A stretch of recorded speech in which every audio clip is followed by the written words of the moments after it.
Hello po mga kababayan. Kamusta po kayo? Sana po nasa maayos po kayong kalagayan. Si Kamanong po inyong lingkod ay nagbabalik po muli at tayo magsama-sama magkomentuhan dito po sa Tambayang Makabayan. Mag-umpisa na po tayo. Komentuhan po natin. Ito po ang ating Vice President at si Atty. Powa. Ito po ang kanyang pahayag kung sakaling dumating sa Senado ang ating Vice President Sara Duterte at ang kanya pong ginagawa para po sa ating bansa, ang pagtulong po niya sa ating bansa. Pakinggan na po natin at komentuhan po natin.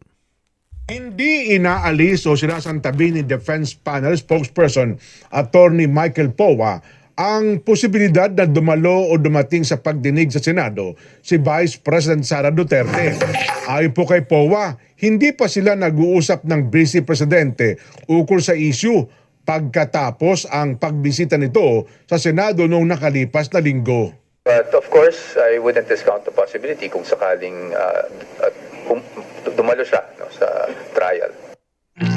Samantala ay naging abala naman ang tanggapan ng Vice President sa pagtugon sa mga biktima ng kalamidad. Sa kanila pong FB account ng Office of the Vice President ay maaga nagsagawa daw po ng relief operation upang matugunan ang pangangailangan ng mga naapektuhang komunidad. Ilan sa mga netizen na nagkomento sa FB account ay nagsabi na ang OBP naghanda sa bagyo pero ang mga buwaya naghahanda sa kaso. May ilan naman ay pinuri si BP Sara dahil saan nila'y tunay na malasakit at pagmamahal nito sa bansa at mga Pilipino. Yun naman po talagang tatak Duterte hindi po ba? Malasakit, hindi po ba? Meron ng malasakit, may pagmamahal nga sa bansa, may tapang pa. Yan po ang kanilang tatak. Talagang nagtatrabaho, naglilingkod. Kaya po nakita nyo po ang ating mga kababayan, di po ba? Ang mga buhaya, ang pinaghahandaan ay kung paano kasuhan si Inday. Kung paano kasuhan ng Vice President. Pero ang Vice President naghahanda para makatulong sa ating mga kababayan, lalo-lalo po yung mga naapektuhan po ng sakuna. Dahil alam naman po natin ang Vice President, nagtatrabaho po yan. Kahit hindi po yan ine-expose ng malalaking mainstream media. Meron pong social media ang Vice President. Meron po siyang Facebook account. Hindi po ba? At kung ano-ano pa mga platform na po pwede pong makita ang ginagawa ng Office of the Vice President. Dahil hindi mo yan mapagkikita sa malalaking mainstream media kung ano po ang ginagawa at mga programa. At hindi naman binabalita halos yan ng malalaking mainstream media. Dahil alam naman natin na malalaking mainstream media ay mga kababayan, hindi naman lahat. Ayon doon sa mga sinasabi ng mga ex-marine, ex-bodyguard ni Saldico. Hindi po ba nadideliveran ng male-maleta ang mga hindot? At syempre napakarami pang trolls sa social media na bayad.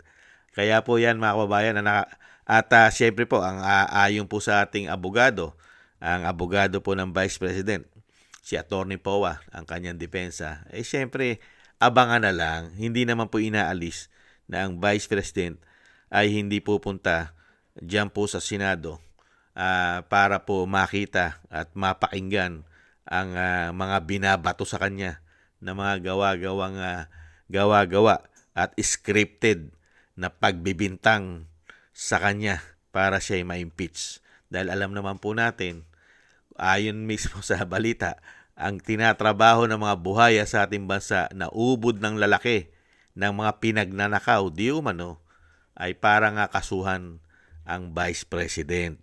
Yan ang ginagawang trabaho at mag-aapat na taon na po yan. Hindi po ba mga kababayan? Kaya, kaya nakikita natin ang difference.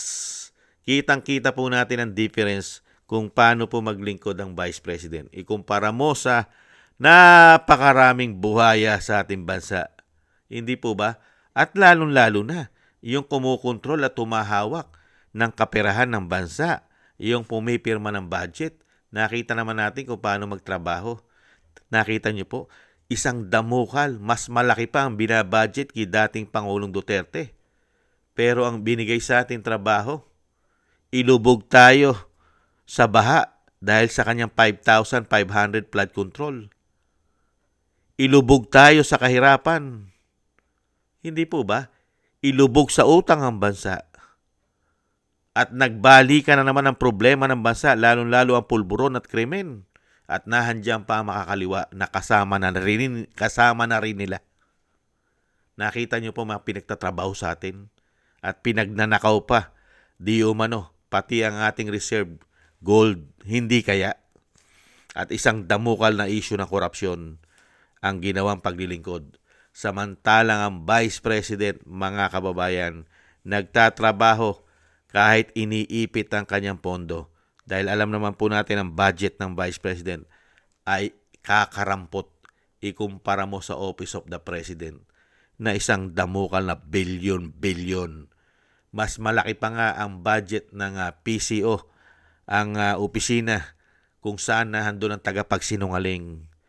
At yung tinatawag din pong garbage in, garbage out ng Vice President. At tinatawag ni Atty. Harry Roque na nag-iisang reyna ng fake news.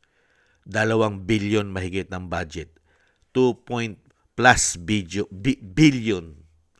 Samantalang ang Office of the Vice President ay 800+ million.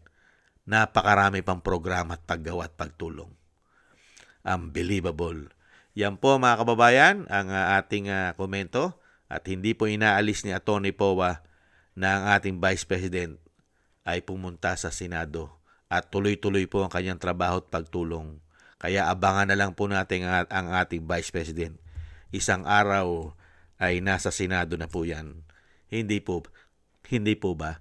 Maraming salamat po sa nakagusto po ng ating Tambayang Makabayan sa YouTube at TikTok.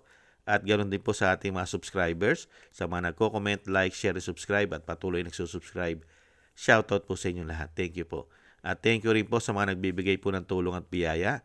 Thank you po kay Eric Hershaw from Canada, Baby Roman, Ate Isa from Cagayan Valley, Jim Aris from United Arab Emirates, Annie Jo, ako si Phil Am, si Mary Natividad Blinden from Netherlands, Gay at Shena, Tatay Nick from Toronto, Canada, kay Jesus Valdepena, Rolando Guerrero, Mila Yi, Felipe Shapno from Texas, USA, kay Ma'am LB Shermani from North Miami, Florida, USA, kay Mika Ligaspi, Frank Zamora from California, USA, Romulo de Vinagracia from Bacolod City, kay Kingston from Hong Kong, Jake Yahut from California, USA, Gina Ray from Berlin, Germany, Julieta Silona from Sydney, Australia. Thank you po sa inyo lahat. Shoutout po. At ingat-ingat po kayo sa inyo po mga paggawa. At God bless po sa inyo lahat.